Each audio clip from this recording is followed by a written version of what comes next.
falando a palavra de Deus uns aos outros. Então, continuando no capítulo 9, nessa ideia de que todo cristão deve ser um discípulo e fazer discípulos, nós vamos pensar um pouco em Efésios capítulo 4, do versículo 11 ao 16. Porque ali Deus coloca uma lista de dons espirituais que nós recebemos com o objetivo de fazer a igreja se fortalecer, ser edificada e alcançar outras pessoas. Então a gente vê que ali aparecem alguns dons espirituais, ministeriais, fundamentais da palavra de Deus. Porque é através da palavra de Deus que nós seremos aperfeiçoados. E sendo aperfeiçoados, nós estaremos prontos para desempenhar o serviço de Deus. Então, o alvo desse ministério da palavra especificamente é a edificação do corpo de Cristo para uma maturidade unificada e doutrinariamente saudável. Para que isso? Para a gente não ficar sendo levado de um lado para o outro por qualquer vento de doutrina, como acontece com muita gente. E dessa forma, então, cada parte do corpo de Cristo vai realizar a sua própria função. E aí cada parte trabalhando de forma concatenada e concorrente vai trazer o crescimento para o corpo de Cristo de forma natural. E a gente pode fazer isso de diversas maneiras, em contextos diferentes e com níveis diferentes até de eficiência.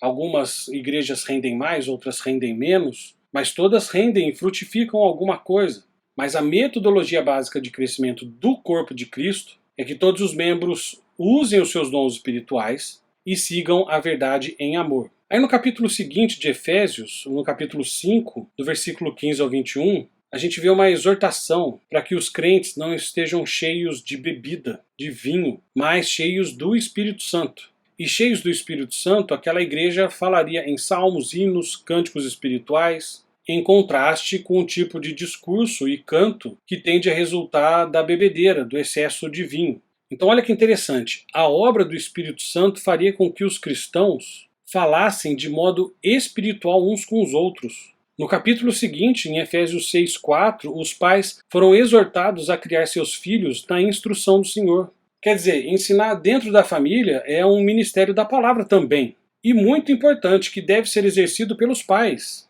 Uma criança que vai na igreja, ela vai ouvir a palavra de Deus ali por meia hora, 20 minutos. Então, o conhecer a palavra de Deus, o ministério da palavra de Deus, é fundamentalmente dos pais quanto aos filhos. Na igreja a gente só dá uma ajuda, uma orientação, material, mas o pai e a mãe é que são responsáveis em ensinar aos seus filhos a palavra de Deus e a andar nessa palavra. Tanto que a exigência para você ser um presbítero na igreja, um líder espiritual na igreja, é que você seja um chefe de família piedoso, um chefe de família que ensina os seus filhos a palavra de Deus. Outro texto, Colossenses 3,16, percebemos que a palavra de Deus caminha junto do Espírito Santo. De fato, elas se confundem, porque a palavra de Deus foi escrita e inspirada pelo Espírito Santo. Então, quando alguém fala, vocês leem muito a Bíblia, tem muito pouco Espírito aí. Não é uma verdade, porque essa Bíblia que nós lemos, estudamos e meditamos foi inspirada pelo Espírito Santo. E ela só tem poder pela ação do Espírito Santo.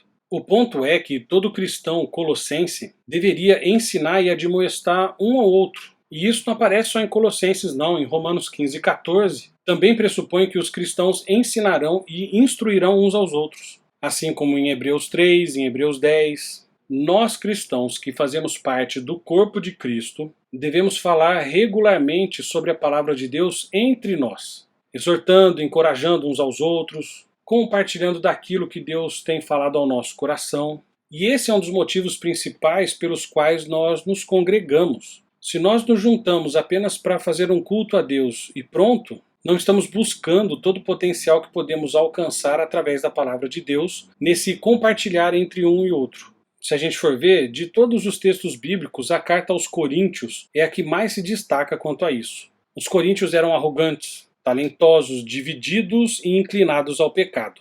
Então os coríntios tinham problemas reais, tanto a respeito da natureza da liderança, quanto a respeito de como cada membro deveria contribuir para a edificação da igreja. Por causa disso, a igreja de Corinto começou a se dividir, a criar várias facções, vários partidos dentro da igreja. E aí cada partido, cada facção se achava melhor do que a outra. E aí as reuniões, os cultos, se tornavam um exercício caótico de briga, competição. E as pessoas queriam usar os seus dons não para a edificação da igreja, mas para ter uma disputa dentro da igreja.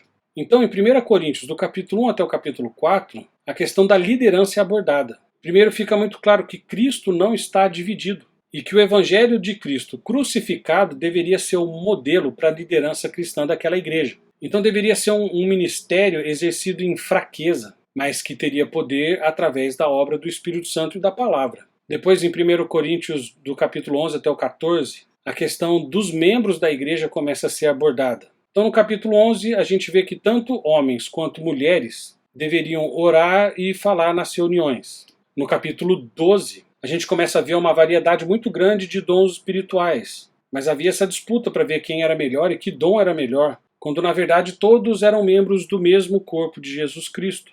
No capítulo 13, então, Deus coloca o amor como critério singular para o exercício desses dons espirituais. E o capítulo 14 afirma que devemos buscar e exercer aqueles dons que promovem mais bem aos outros, aqueles dons que edificam a congregação, aqueles dons que nos trazem comunhão. Guarde bem isso, o propósito de Deus para a nossa igreja é a comunhão, é a nossa edificação conjunta, mesmo que nós não sejamos iguais. Porque cada um tem o seu temperamento, o seu jeito, o próprio dom espiritual é diferente de um para outro, mas essa é a ideia de edificação. Se fomos todos iguais, seríamos edificados em quê? Então, pelo simples fato de você estar cheio do Espírito Santo, prometido na nova aliança, você tem o privilégio, a alegria e a responsabilidade de estar envolvido na obra que Deus está fazendo em todo mundo, inclusive e em especial na nossa igreja. Por isso que o discipulado tem que começar e nunca mais parar. Então, leia a Bíblia, estude a Bíblia e medite na Bíblia.